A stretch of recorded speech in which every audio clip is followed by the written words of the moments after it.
Hello, everyone. I'm Zach. That's Jack, and we are the Gridiron Review, and this is our Super Bowl recap. We want to thank you all for joining us, and we hope that you continue to check out our content, seeing as it is now draft season, and we are as excited as all of you to get more profiles out, mock drafts, and everything of the sort. We're going to start on the loser side with the Eagles. The first thing is Jalen Hurts. He played a very good game for the most part. The fumble that ended up a touchdown is a weird play. It's hard to imagine that happens 9 times out of 10. But he had a lot of good throws. There's a couple we feel like could have been intercepted, but that happens. And he definitely didn't shrink to the occasion in the game. Would you agree with that?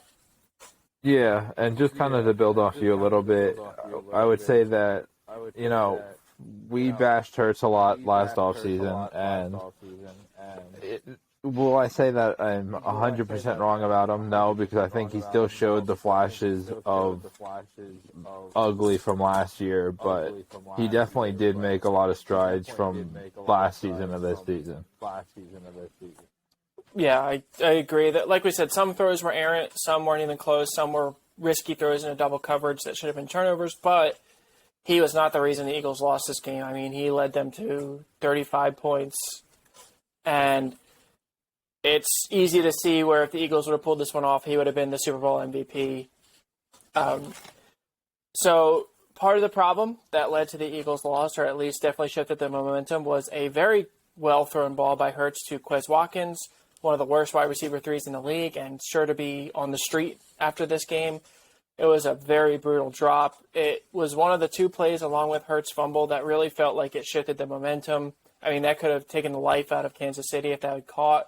They would have been on, I think it was around the 10-yard line, and they could have put the game out of reach, but it was a drop right through his hands. It reminds you of Jalen Reagor a little bit.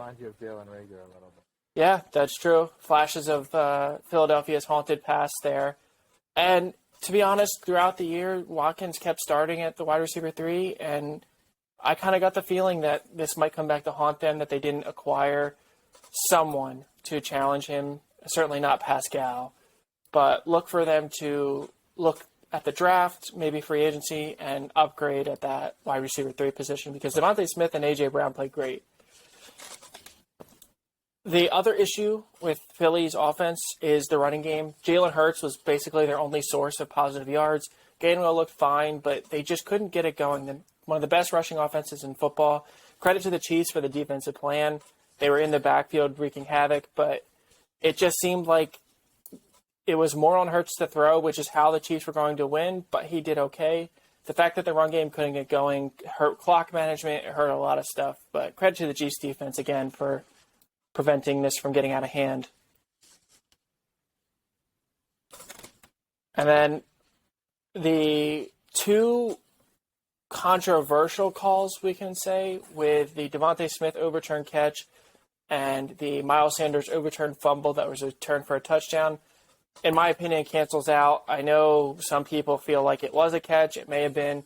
And I felt like it was closer to a fumble than not, but it was overturned. So both fan bases were complaining about that, and the Eagles probably will continue to complain because they lost, and that's just how football fans work, not just exclusively Eagles fans, that play made a difference, and it probably did. But you could easily have said if they had stuck with the fumble on Sanders that that's another touchdown on the defense for the Chiefs. The biggest issue I have with the coaching staff is the horrible second half game plan, especially in the offense. It just felt like, and we'll cover this in a second, the Chiefs really did well adjusting, and the Eagles just could not have counters to the Chiefs fighting back. They just really stalled, it felt like, especially in the fourth quarter. And I'm not saying that's like Sirianni's fault, but it just seemed like the momentum went into the Chiefs' favor, and the Eagles never really punched back. Yes, they scored, and they tied the game up and everything like that, but at least in my opinion, I don't know how you feel, it seemed like the second half game plan was something that Sirianni is definitely going to have to learn from. So, again, I don't want to bash the Eagles staff. I think that throughout the year, and especially in the first half of last night's game, they did a really good job. But what you have to consider is just like the inexperience reared its ugly head there, and like Steichen should have kept running with Hurts. I think in the second half they got away from that a little bit too much. And when you look at the other side of the ball, I think when you look at how much pain Mahomes was in going into the half, regardless of how many painkillers they pumped him with at halftime, he was still an injured quarterback. And I don't think I've ever met a defensive coordinator that said, hey, there's an injured quarterback, let's keep the pressure off of him. Like, I would have been blitzing 1, 2, 3 guys in cover 0 the rest of the night. Yeah, and they seemed like they chose to blitz when the Chiefs were on the 5-yard line that led to the 2 touchdowns in identical plays. I do agree. It seemed like they were relying on the line to do most of the pass rush, which has worked so far because they have a great line. But when they were slipping all over the field, which we'll talk about later, you have to adjust. And it felt like the defensive game plan never changed, even when the Chiefs started coming back. I definitely agree about that. On the Chiefs side, though, we have to talk about Mahomes' performance. I would say one of the better ones in history of Super Bowl, especially considering the fact that he, A, had a very bad high ankle sprain, and B, was high as a kite, it seemed. And whatever works, we suppose, but he made the throws, and he definitely put on a heck of a second half.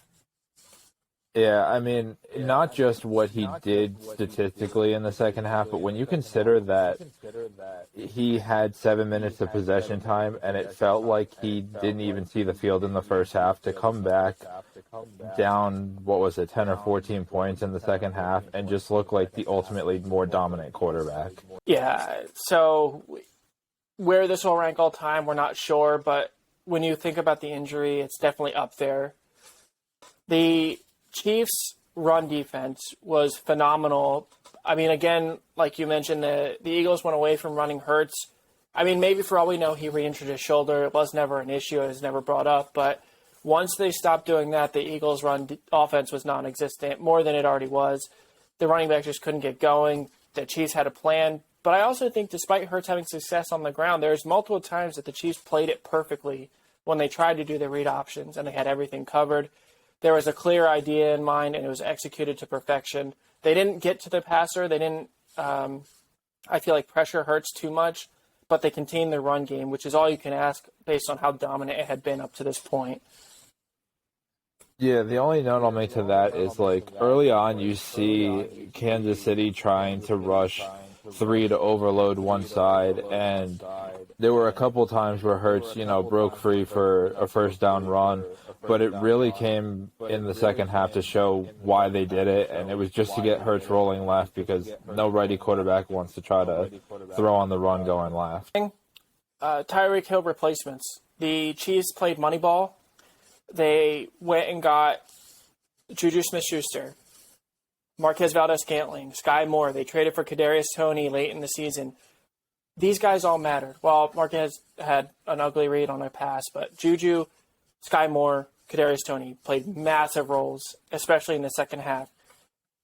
If you have a superstar wide receiver like Tyreek Hill and you lose him, the Chiefs just mapped out exactly how you replace him. You don't. You replace his production, which is straight out of the Moneyball movie if you've ever seen it, but it translates.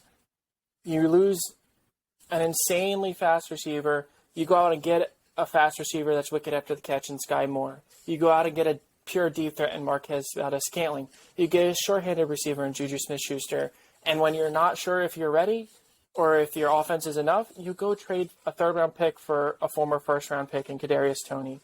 And for as little as Toney mattered in the regular season games in the playoffs up to this point, he was a massively key piece in this game. The punt return that he had, one of the best, if not the best, in Super Bowl history. If he had scored, you would have seen clips of that for years and years and years to come, and you still might. It's very possible. And the touchdown, both Moore and Toney scored on the identical plays, just on opposite sides. It just can't be stated enough how great this front office was and how great Reid schemed these players into making them productive and maybe even being more effective than one player in Tyreek Hill. So the one note I have about the Tony and the Moore touchdowns is that, well, first off, that they were pretty much the exact same play. But I was watching something earlier that broke down the play that the team that they stole it from, and the Jaguars ran it against the Eagles and had success with it with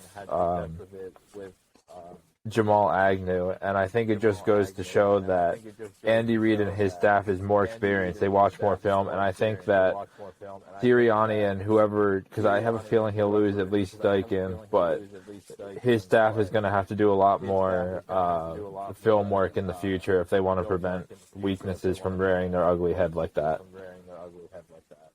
Yeah, they're going to have to address the secondary, get another corner in there, but look, this is Andy Reid at his best. This second half was incredible. The play calling was perfect. It's hard to imagine a better scripted, not the NFL is scripted, but like a scripted game plan coming out of the half and seeing things that when your offense wasn't productive that you can exploit in the second half. And this is Andy Reid at his best. He is continuing to add to his legendary resume as a coach. And deserves all the cheeseburgers in the world. And I'm glad he's coming back. I'm glad or at least hinting that he's coming back, saying he thinks he's going to stick around because he's a fun guy to root for, and he is a genius when it comes to offensive play calling. The only negative I feel that the Chiefs had is their secondary, young, inexperienced, and it showed, especially Trent McDuffie. He had a rough game. And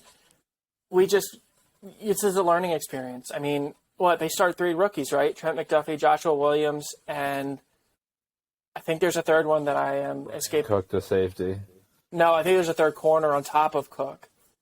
I could be wrong about that, but yeah, Cook included. They are a very young secondary, and I think they played it. I think, Trent McDuffie had multiple bad plays, and you know what? This should be a great learning experience for them. And to think that the Chiefs defense actually as a whole is pretty young. I mean, the secondary's young. The defensive line besides Chris Jones, George Karlaftis is there. The linebacking core is young. I mean, this is a defense that is only going to get better. And it's scary to think that the Chiefs were underdogs this year. And that now they're back again on top and they should continue to just get better. Just a couple of things that aren't necessarily tied to how each team played. The end of the game penalty on James Bradberry, we know it was brutal. To me, it stuck out because there were so few penalties in this game.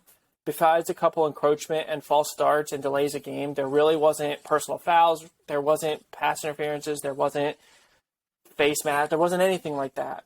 And I think that's part of the reason the holding stood out so strongly. And look, it wasn't egregious. It was not a brutal hold, but it was a hold. It's just how it is. James Bradberry admitted to it. Could it have easily not been called? Yeah. But my flip side of this is, and I am in strong belief that if he doesn't hold, Juju has him beat on the route. And that's going to be a touchdown, in my opinion. Or at least it's a first down, and they're 5 yards away from the touchdown. They're probably scoring. Now, there's more time left, and you could say that the Eagles get the ball back with plenty of time, but the offense was sputtering. I just don't see that Philly, the momentum was gone before that. That play did not define the game. The defense gave up 38 points, 24 in the second half. There's other problems. I know it's rough. It was horrible at the time. I had a knee-jerk reaction to say, oh, that's rough, but when you actually get to look at it, it's a penalty, and that sucks because of how great of a game it was that a penalty caused that. But if the truth is, if it's not called, Chiefs fans are screaming for it. If they lose, that's going to be looked at as a bad missed call. So, it's a lose on one side no matter what. I mean, holding is holding, and Zach hit the nail on the head with that one. For me, there's two parts of this. First off, he held at both breaks in the route. Like, if you held in maybe one of them, I think you can get away with it, but it's the fact that in both breaks you hold And the second part of it for me is that on, I believe it was a 3rd and 8, Juju was covered by Bradberry, and he committed pass interference with no call. So I think that was just it coming back to Bradberry. You miss one, you get one. That's how it goes. Right, and that's a good point. Just like the 2 overturned calls earlier with the Smith catch and the Sanders fumble, that's a very good point. They kind of cancel each other out. I mean, if that's called pass interference, the Chiefs keep on rolling. And look, you can complain about the call. It's understandable. But this was one of the cleanest games I've seen in a long time. Like, anybody that's watched the playoffs, anybody that watched football this year, the refs were horrible. Ugly calls, holding calls. I don't think there was an offensive holding call in this game. I could be wrong, but it doesn't feel like there was. And that's incredible. And I didn't notice any that were just horribly missed either. Like, I think people are missing why it stuck out so much, and I think it's a very good sign. And I hope more games are called like this. I hope it doesn't come down to a holding call in the red zone, but it was so fun. It moved along. There wasn't a ton of stoppages. Like, this was a very good game to watch of football. And what another fun fact, if you will, is that Patrick Mahomes, the league MVP, broke the curse of winning the Super Bowl. And I believe he is the first league MVP ever to win a Super Bowl in the same year. And if not, he's the first one in the last 10 or so. So that's pretty cool. They said since 1999 with Kurt Warner. That's fun. I think that's awesome. And this Super Bowl matchup was great. When's the last time the 2 number 1 seeds made it? When's the last time the 1 and 2 MVP voting finishes where the Super Bowl quarterbacks facing off? It feels like this never happens. And the game lived up to the hype. It wasn't a blowout. It wasn't low scoring. You know, the NFL scriptwriters really got it right this time, and it went according to plan. But the last thing I want to leave you with, the Kick of Destiney. What in the world was that? I know Jack doesn't quite have as much information on this, but they hyped this up for months. And it was some off-site, not at the halftime on the field, like in the middle of nowhere in the desert, and he missed it, or he made it, and they said he missed it. It was ridiculous. This could have been so fun, and you hyped it up, and that was one of the weirdest things in the whole Super Bowl. You have any closing remarks?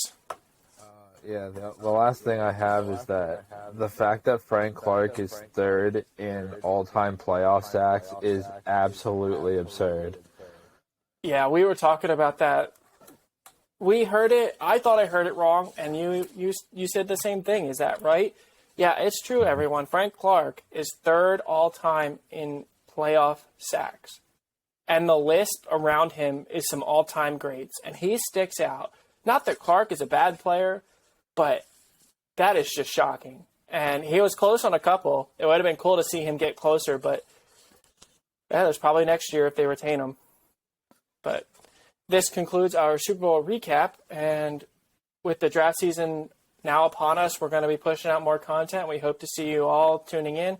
Look, give comments. We'd love to have conversations on social media. Give us a like, subscribe, all that stuff. And we look to see you back.